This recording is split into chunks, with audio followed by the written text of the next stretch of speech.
Bienvenue dans cette série de 3 vidéos où je vais te montrer le full tutoriel du kata impie. Alors si tu es compétiteur ou que tu veux passer ton deuxième dan, ces 3 vidéos sont faites pour toi. Je vais tout te décomposer de la tête aux pieds et à la fin de ces 3 vidéos, le kata impie n'aura plus de secret pour toi. Tu vas gagner en vitesse, en explosivité, en technique, en fluidité, en percussion et tu te fatigueras beaucoup moins. J'ai décomposé cette série de 3 vidéos en 3 parties. Pourquoi? Pour bien te montrer partie numéro 1, partie numéro 2, partie numéro 3. Pourquoi? Parce que chacune des parties que je vais te montrer dans chacune des vidéos qu'il va y avoir tous les jours, d'accord, donc demain et après-demain, il va y avoir des explications pédagogiques qui vont être des points clés, des points cibles qu'il va falloir que tu développes, que tu maîtrises et que tu vas devoir t'entraîner sur ça. Donc, conclusion, regarde bien chacune des vidéos qu'il va y avoir jusqu'à la fin de manière à optimiser ton kata impie. Et crois-moi, il y aura des choses que tu connaîtras et des choses que tu ne connaîtras pas. Du coup, tu pourras les travailler. Mais avant de démarrer cette vidéo, n'oublie pas de cliquer sur la petite cloche de notification pour être au courant de toutes les vidéos qui sortent sur cette chaîne YouTube. Allez, attention, c'est parti pour la partie numéro 1 du kata impie. Go!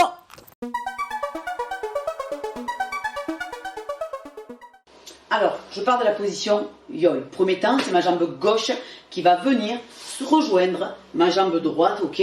Les pieds complètement serrés. Ici, en position, la main droite au niveau du ventre, plaqué, paume de main, poing fermé sur le nombril. Et l'autre main gauche positionnée sur les phalanges. Donc, comme ceci, je vous le remontre une fois. Donc, on est ici, 1 et 2. Ça, c'est la position de départ. Vous pouvez donc remarquer que mes jambes démarrent complètement fléchies, fait complètement légèrement fléchies, ok? Pourquoi? Parce que si je pars jambes tendues, qu'est-ce qui va se passer au moment où je vais démarrer? Il va falloir fatalement avoir une contraction musculaire, du coup, je vais perdre du temps et de l'énergie pour fléchir et descendre. C'est pour ça que je pars directement, mes jambes semi-fléchies et sous tension. De cette position, je vais venir, regardez bien, mes hanches vont partir complètement sur la gauche, ok, en faisant une descente, on va dire, largeur des hanches, d'accord? Donc je le remonte ici, je vais venir, mes hanches vont partir à gauche et je vais faire un pseudo Gedan Barai avec la main droite. Vous avez vu que volontairement j'ai mon ikité, il n'est pas complètement tiré, mais il se positionne tout simplement au niveau du nombril, d'accord? Donc je le remonte une fois ici, donc mes hanches partent à gauche, je fais mon pseudo Gedan Barai, tout en opposition, comme si je voulais tirer un élastique en opposition. Donc vous avez vu qu'au niveau de mes jambes, d'accord, le pied avant n'est pas complètement trop proche de mon genou. Pourquoi? Parce que si je descends et que j'ai une position trop courte, qu'est-ce qui va se passer? J'aurai tout le poids sur le cochis, du coup j'aurai le talon qui sera complètement délesté, donc j'ai une perte d'équilibre. C'est pour ça que quand je descends, je vais relativement chercher loin sur ma position pour que quand je descends, d'accord, je vous montre de l'autre côté, ici quand je descends, je me retrouve la cheville, d'accord, alignée au genou et pas le tibia complètement en diagonale ici où je vais forcer relativement sur le quadriceps, d'accord? Du moment où je suis ici, je contracte volontairement le quadri, l'ischio et le fessier. Donc je le remonte une fois, ici, donc les hanches à gauche, le bras à droite en opposition et je vais chercher relativement loin. Alors je vous expliquais à l'instant, d'accord, de ne pas raccourcir la position pour ne pas solliciter que le quadriceps et surtout pour avoir un bon appui. Pourquoi? Parce que dans un second temps, d'accord, le but du jeu ça va être de remonter en position de départ. Donc à ce moment-là, je vais venir pousser sur mes 2 jambes volontairement, d'accord, pour avoir une propulsion. Mes hanches vont partir vers la droite et mes bras, eux, vont partir, boum, vers la gauche. Alors au niveau des bras, ici, c'est je suis à Nikité, point gauche, d'accord, et j'ai le point de bras qui va se positionner au-dessus. Donc, je le remontre ici, d'accord, je me rapproche un peu, je vais pousser fatalement sur mes 2 jambes, je m'autograndis au maximum, mes hanches partent à droite et mes iquités partent complètement en opposition. Vous avez vu, vers la gauche. C'est comme un élastique que je tends, tout est en opposition, là, il va y avoir une tension. Un point très important, quand je remonte, d'accord, attention de ne pas rester toujours vers le haut et que le centre de gravité parte complètement boum, vers le haut. Pourquoi? Parce que je ne serai pas du tout puissante et surtout je ne serai pas en assise et j'aurai pas de stabilité, d'accord. Et vous allez voir par là-dessus, ça va m'empêcher de partir pour le mouvement qui suit. C'est pour ça que mes hanches partent à droite, les bras partent à gauche, je relève mon centre de gravité, ok, et au moment où je vais tourner mes hanches et mes bras, je vais venir me réasseoir dans le sol. Vous avez vu? J'ai mes jambes qui vont être légèrement sous tension, légèrement fléchies, ok, ici. Donc ça fait 1, 2, je remonte et je vais venir me réasseoir dans le sol. Je suis déjà sous tension. Pour de là, regardez bien, je vais venir partir en Gedan Barai. Alors, allez voir la vidéo aussi sur les techniques de base, je vous la mets ici. Elle est super, super importante et enrichissante. Je vous le conseille fortement. Donc, je vais venir axer, d'accord, ici, dans la position, dans l'axe où je vais aller. Donc, je vais préarmer mon Gedan Barai. Comme j'ai mes jambes légèrement fléchies, j'ai ma jambe gauche, regardez bien, qui va venir me propulser, ok, pour venir faire mon Gedan Barai. Alors, à quoi sert cette fameuse propulsion? C'est que souvent, les gens, quand on commence à mettre du rythme dans le kata, vous allez voir, on est ici, souvent vous êtes ici, là. Vous êtes à moitié fléchi pour partir sur le mouvement d'après. C'est pour ça que c'est important, déjà, pour gagner en vitesse, et de 2, pour stabiliser la position, et surtout pour la fixer et qu'elle soit nette et précise. À ce moment-là, je vous garantis que j'ai le quadriceps ischio fessier de contracter. Et là, j'ai une position stable. Donc au niveau des bras, d'accord, parce que là on a vraiment parlé des jambes, donc j'arme, j'ai dit je propulse avec ma jambe gauche, regardez bien, je ne vais pas penser uniquement à déployer mon Gedan Barai et à frapper que le bras qui va faire la phase retour, d'accord. La priorité dans un premier temps, ça va être ici, on allonge au maximum, surtout quand on a vraiment de la chance. C'est pourquoi? Parce que je vais venir tirer, mais de manière rapide, mon ikite, comme si tu veux venir me donner un coup de coude vers l'arrière, ok. En simultanément, je vais venir déployer l'autre bras, comme si toujours j'étais en opposition et que je tirais mon élastique. Ici, tu as vu la tac? Du coup, le fait de tirer mon ikite et non pas de penser uniquement au Gedan Barai, qu'est-ce qui va se passer? Mes épaules vont automatiquement se mettre chaque de profil. Et le fait qu'il y ait un mouvement circulaire, d'accord, au niveau des épaules, il y a un léger mouvement de rotation. C'est ce qui va inconsciemment, d'accord, et c'est surtout visuellement quand le jury va te regarder ou en passage d'oral ou en compétition, c'est ce qui va te donner de l'explosivité un petit peu plus à l'œil, d'accord, sur un point de vue visuel. Au niveau de la synchronisation, il va y avoir 2 possibilités. Soit tu as le choix d'arriver en coordination pied-point, donc j'arme, au moment où j'atterris avec le pied et que j'ancre mon pied dans le sol, je vais venir déployer mon Gedan Barai. T'as vu? Je suis vraiment en coordination pied-point. Deuxième option, d'accord, tu peux légèrement poser ton pied et dès que tu as la sensation du pied dans le sol, tu déploies ton Gedan Barai. Mais quoi qu'il arrive, que tu choisisses la version 1 ou la version 2, il y a une tension maximale de la jambe arrière. Donc je te le montre ici. Donc on a vu 1, 2 avec le travail de hanche, je m'assois. 3, je viens préarmer. 4, je vais propulser avec ma jambe gauche pour venir déployer mon Gedan Barai. Voilà. Donc pour finir la découpe, regardez bien. Ici, j'ai les pieds sur 2 lignes. Ça marche? Je vais venir tout simplement me positionner en Kibadashi, donc c'est ma jambe arrière qui va venir se réaligner au pied avant. Et en même temps, regarde bien, je vais faire Kajitsuki, ok. Alors 2 options. J'ai la première option, c'est celle que moi je fais, enfin tout dépend du rythme que je donne dans le kata. C'est en premier au début pour faire mon travail de hanche, je te conseille fortement de décaler ton pied sur la même ligne. T'as vu, je suis sur le koshi volontairement, là je te le découpe, ok. Pourquoi? Parce que je vais vraiment balancer mes hanches là, vers la gauche de manière violente, d'accord? Alors attention, vers la gauche, c'est pas je détruis mon Kibadashi, non, non. C'est j'envoie les hanches vers la caméra, mais en même temps, je vais venir m'asseoir comme s'il y avait une chaise vers l'arrière, ok? Et en même temps, d'accord, je viens envoyer mon Kajitsuki qui va vraiment, boum, tu as vu, en fermeture, les hanches partent à gauche, le Kajitsuki part à droite. Du coup, j'ai ma tension et j'ai mon verrouillage. Donc, je te le remontre. Ça fait 1, 2, mes hanches vont partir à gauche, mon bras va partir à droite et je vais venir m'asseoir dans le sol. T'as vu ici là? Et attention, les genoux sur le kibadashi. Vous pouvez aller voir la vidéo de Sabrina qui a fait sur le kibadashi. Je le répète parce que franchement, tout est hyper complémentaire. J'imagine que j'ai un élastique ici que je dois tendre, d'accord? Donc attention de ne pas avoir les genoux à l'intérieur, d'accord? Ça mange pas de pain. De le ressignaler. Donc je vous remonte une fois. 1, je vais venir, mes hanches vont partir à gauche. Le bras à droite, je vais venir m'asseoir dans le sol et tirer mon ikite. Ça, c'est la première option. Deuxième option, je vais le faire, en fait, au moment où je vais envoyer mes hanches à gauche, tout de suite, je vais venir ancrer mon pied dans le sol. Et du coup, je vais arriver en coordination. Pied-point. Ok?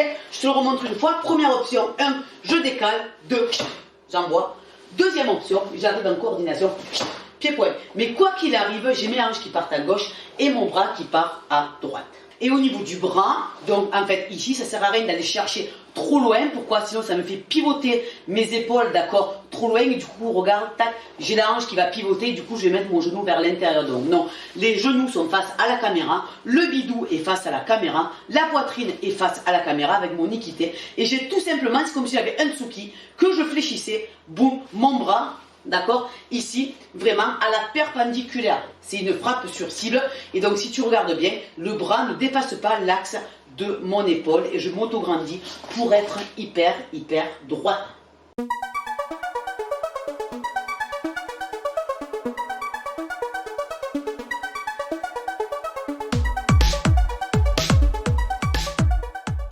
Donc dans cette deuxième découpe, d'accord, ne t'inquiète pas, à la fin de la vidéo, donc tu le verras vraiment en entier dans son intégralité, si tu es en train de l'apprendre, sinon c'est vrai que tu peux vite te perdre au niveau de l'axe. Voilà, donc on a fini, on est ici, ok? Donc tu as vu ici mon poids, mon centre de gravité est vraiment au milieu, on voit bien l'axe de ceinture, ok? Erreur à ne pas faire, d'accord? Pourquoi? Parce que je vais venir Gedan Barai Agetsuki. Erreur à ne pas faire, c'est de laisser le centre de gravité au milieu, d'accord, et de venir partir du point A au point B ici, comme si je voulais faire un triangle là, d'accord. Ça, c'est une erreur. Pourquoi? Parce que vous allez être lourd et complètement instable, d'accord. Vous n'allez pas être complètement fluide dans le mouvement. C'est pour ça que ça va être important de faire un léger transfert de poids sur ma jambe droite. Pourquoi? Parce que c'est ma jambe droite, regarde bien, qui va se tendre, ancrer le talon dans le sol, vraiment se tendre pour me propulser vers l'avant. Je te le montre de profil ici. Donc léger transfert de poids. Et de là, regarde bien, c'est ma jambe droite qui vient me propulser vers l'avant. Tu peux aller voir la vidéo que je te mets en haut sur le Zenkutsu. Ok, c'est pareil, elle est hyper complémentaire et hyper enrichissante. Le tout en faisant Gedan Barai. Donc je suis ici. Je vais faire mon transfert de poids, je vais venir armer. D'accord, j'exagère, hein. Après tu verras que quand je vais le faire fluide, ça ne se voit pas si je ne te le dis pas. Je vais propulser et venir et atterrir en coordination pied-point des hanches et tirer mon ikite. Mes hanches sont complètement de profil. Tu as vu, c'est pour ça que le Gedan Barai, c'est je tire mon ikite de manière à ouvrir mes épaules en opposition. Tu as vu que mes hanches, d'accord, et ici mon plexus est complètement de profil. Pourquoi? Parce que juste après, il va y avoir un Agetsuki. Donc qui dit Agetsuki, c'est comme un Gyakutsuki. Je vais venir en fermeture de hanche, d'accord? Donc je suis ici. La fermeture de hanche, c'est quoi? C'est que je vais pousser tout simplement sur mon pied arrière, d'accord? Ma jambe sera tendue parce que je suis en Zenkutsu. Et je vais envoyer le petit os ici, la crête iliaque droite, comme si je voulais renvoyer une balle de ping-pong. Donc c'est le pied, la hanche qui va m'envoyer le tirage de l'ikite avec l'épaule, le coude, le poignet. Tu as vu, mon bras il est légèrement en remontant. Alors ça sert à rien de faire ça. Pourquoi? Parce que pour stopper le mouvement de bras, c'est hyper difficile, d'accord? C'est pour ça qu'en fait, moi je fais moitié Agetsuki, moitié Gyakutsuki, de manière à rester bien net dans la position. Donc je te le remontre une fois. Je suis ici, transfert de poids. Ok, j'exagère. 2, je vais pousser sur ma jambe, tirer l'ikite. Je me retrouve en ouverture, d'accord? De là, je vais pousser sur ma jambe arrière, ma crête iliaque droite, comme si je voulais renvoyer une balle de ping-pong avec ma hanche droite face à la caméra. Je viens tirer l'ikite pour jouer de ma rotation des épaules et je fais mon Nagetsuki. De là, je viens saisir. Donc, quand tu saisis, il y a 2 options, d'accord? Alors, tu as l'option... Tout simplement, c'est ce qu'on voyait en compétition. Il y a eu 1 milliard de versions, il n'y a pas de juste, il n'y a pas de faux. Honnêtement, prends vraiment ce qui te correspond et surtout ce qui te plaît le plus, d'accord? Désolé, je manque un peu de lumière ici. Donc, première option, c'est tout simplement, je vais venir ouvrir. Tu as vu? Je suis ici, ouvrir. Si je recule un peu, c'est de la lumière, hop, aussi. D'accord? Je peux tourner légèrement, tac, ma paume de main sur le côté. Ça, c'est la première option. La deuxième option, d'accord, qu'on voyait souvent en compétition aussi, et même en traditionnel, regardez bien, c'est que je vais venir allonger, avancer mon épaule vers l'avant. Je regarde ma main, elle va venir pivoter, paume de main, comme un chuto-outil, en fait, et je vais venir ressaisir comme un chuto, en fait, ici. Donc, on est ici, ça fait 1 et 2. Ça, c'est la deuxième option. Une troisième option, tout simplement, c'est que je suis ici, je vais venir tout simplement enrouler et saisir. Voilà. Il doit y avoir certainement d'autres versions qui existent. Je ne les connais pas toutes parce qu'à un moment donné, il faut aller à l'essentiel. Et surtout, il faut s'écouter à soi pour progresser. Donc, je te le remontre ici dans l'axe. Ici, on a fait transfert de poids, j'arme. 1, 2. Ok, moi je saisis ici. Alors, point important. Je vais te le montrer. On va faire 1 et 2. D'accord? Alors, je te le montre de profil. Après, je me remettrai dans l'axe. Sinon ça va être galère et tu ne verras rien du tout. Donc je suis ici. Premièrement, je vais venir donner un coup de genou. Ok. Souvent, qu'est-ce qu'on fait? C'est qu'en fait, alors je suis désolée, je vous le décortique, d'accord, mais j'espère que ça vous plaira. Souvent, ce qu'on fait, c'est qu'en fait, on donne un coup de genou uniquement, regarde, comme ça. Du coup, on se retrouve avec un mouvement qui est hyper court, d'accord? Alors je suis désolée, moi avec 1m50, il me faut de la grandeur et de l'amplitude de mouvement. Du coup, la majorité des gens, d'accord, ce qu'on fait, si je te le dis pas, tu ne le vois pas, c'est qu'en fait je lance ma jambe comme si je voulais donner un coup de pied, d'accord, dans un ballon de foot. Arrivé en extension, c'est le genou qui va venir, boum, ramener. En gros, ça fait quoi? Ça fait une circulaire à l'envers, t'as vu? Je fais un arc de cercle à l'envers. Je le remonte doucement, ça fait 1, 2, t'as vu? De là, je vais venir tout simplement venir poser et venir me mettre en Kozadashi. Un point important que j'allais presque limite oublier de dire, alors que c'est on va dire le plus important, c'est que regarde mon pied ici, il est dans l'axe, d'accord? Souvent, qu'est-ce qui se passe? Après, je te montrerai vraiment avec les bras ce qu'il faut faire, parce qu'il y a aussi de la coordination avec ça. C'est qu'en fait, regarde, si je laisse mon pied dans l'axe, au moment où je vais engager ma montée de genou, j'ai le centre de gravité qui va partir vers l'avant. Du coup, manque de souplesse, qu'est-ce qui va se passer? Tu vas te retrouver sur le cochis. T'as vu, j'ai soulevé le talon. Sauf que pour faire le mouvement qui suit, je vais pousser ensuite sur le cochis. Et là, je ne serai pas stable, d'accord? Et surtout, je n'aurai pas une poussée qui sera ultra forte.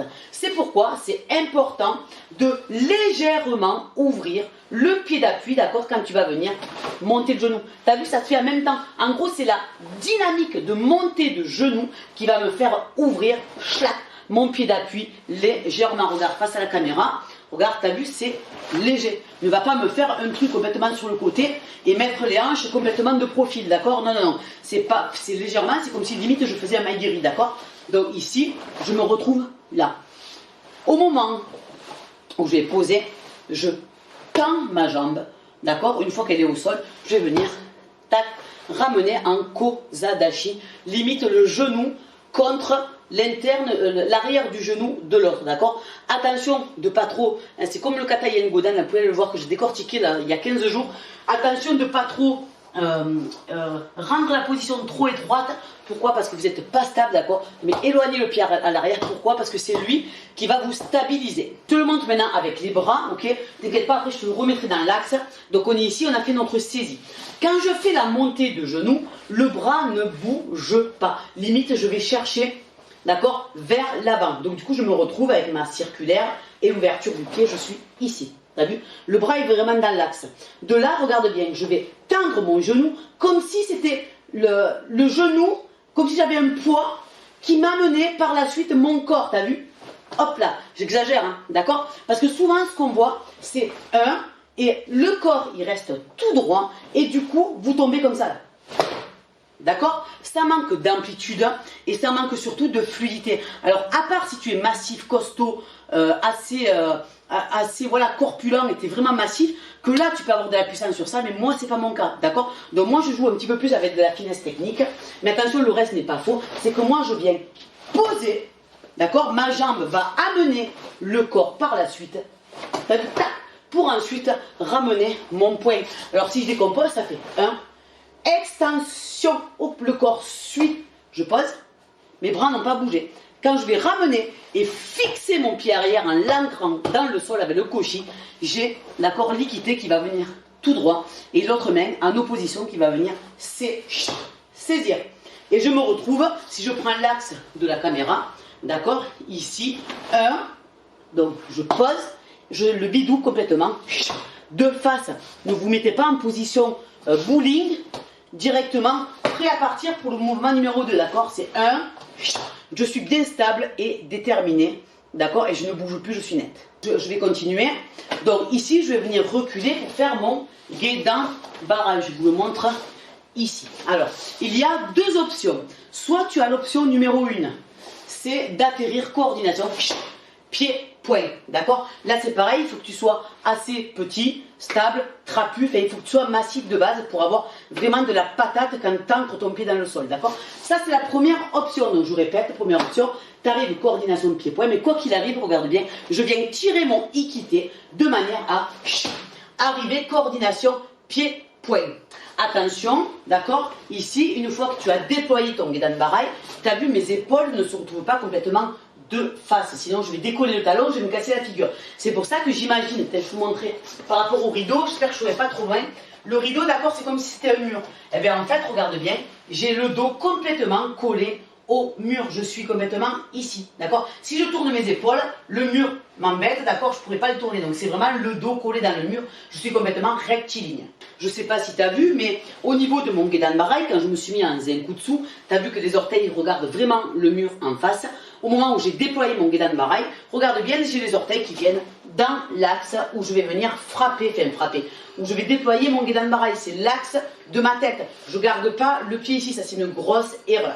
C'est pour ça qu'en vient la version numéro 2, c'est celle que moi je préfère personnellement, mais attention, l'autre n'est absolument pas, c'est pas faux du tout. Il y en a qui ça correspond beaucoup mieux à la première version que la deuxième. Moi personnellement, c'est personnel, je préfère la deuxième, ok. Donc, moi ce que je fais, c'est 1, je vais me poser, tac, tac, tac, ok, voilà. J'ai mon pied sur la ligne, je sais pas si tu vois, ici, regarde bien, le bidou va rester de face. Je vais venir décrocher mon pied sur la même ligne, assez loin. D'habitude, je suis ici, le bidou n'a pas bougé. À ce moment-là, d'accord, au niveau des jambes, je vais venir passer par le fudo et ensuite passer en zenkutsu. Donc, très important, regarde bien, je vais venir décoller légèrement le talon, ça veut dire qu'en fait, je vais pivoter sur le koshi, ok, pour venir ancrer mon talon dans le sol vers l'arrière. L'ancrage de ce talon va me faire tendre mon genou et c'est la tension de mon genou qui va me faire pivoter. Mais vous avez vu, moi j'appelle ça une déclinaison. Donc je suis ici, donc c'est le talon, le genou, la hanche, et je viens incliner mon épaule, boum. C'est comme si c'était une grosse descente au niveau de mon genou. Au niveau du bras, d'accord, je suis ici, donc, pardon, c'est talon, genou, hanche, tirage de l'ikité, épaule. Vous avez vu? Et là, je tire en opposition. Et attention de ne pas toujours faire la même bêtise. Donc, dans l'axe, c'est 1, 2, nanana. On est ici. C'est je recule face à la caméra. Je fais ma déclinaison pour venir faire mon guédan barail. Volontairement, tu as vu, on voit bien à la caméra, j'ai les pieds strictement alignés. Ok? Et là, je repars complètement à l'arrière, volontairement en décalant mon pied avant, d'accord, vers l'extérieur pour faire guédan barail. Agetuku. Et je refais ma saisie, montée de genoux, le mouvement, et je finis par mon guédan barail, ok. Donc, très important, ici, nanana, genou à l'envers. Extension. Ancrage du pied dans le sol, coordination. Je recule mon pied, le bidou est dans l'axe. Je fais ma déclinaison, ancrage du talon, tension du genou, pivot des hanches. Je tire mon ikité et j'incline mon épaule vers le genou. D'accord? Attention, erreur ici. Donc je suis ici. Ici, regarde bien, je vais tout simplement venir, je ne vais pas rester le corps penché. Pourquoi? Parce que si je reste penché, un corps qui est penché, c'est un corps qui va être lourd lors du déplacement. Donc manque de vitesse, manque de fluidité. C'est pour ça que la priorité, dès que je vais armer, je vais tout de suite relever mes épaules vers le plafond. Je dégage le haut du corps. Pourquoi? Pour ensuite laisser le bas du corps avec une grande mobilité. Donc je dégage, je m'auto-grandis. Et de là, j'ai plus qu'à ancrer le pied dans le sol de manière vive et dynamique. D'accord? Et là, je refais mon travail de hanche, comme on a vu. Je pousse sur mon pied, ce qui va m'envoyer ma crête iliaque droite pour envoyer mon tirage de l'ikité et ma rotation, boum, des épaules pour faire mon nagetsuki. Je ressaisis, d'accord? Et on refait 1 avec l'ouverture du genou, 2, toujours pareil, dans l'axe, je recule, je tire, et là je finis par mon guidon barail. Donc je m'auto-grandis, t'as vu, et après je décale en coordination. Pied-point. Maintenant que tu connais la partie numéro 1, je te renvoie directement à la partie du numéro 2 du kata 1pi pour compléter ce kata. Donc clique sur le lien et tu verras, tu auras la partie numéro 2 du kata. Gros bisous, bye bye.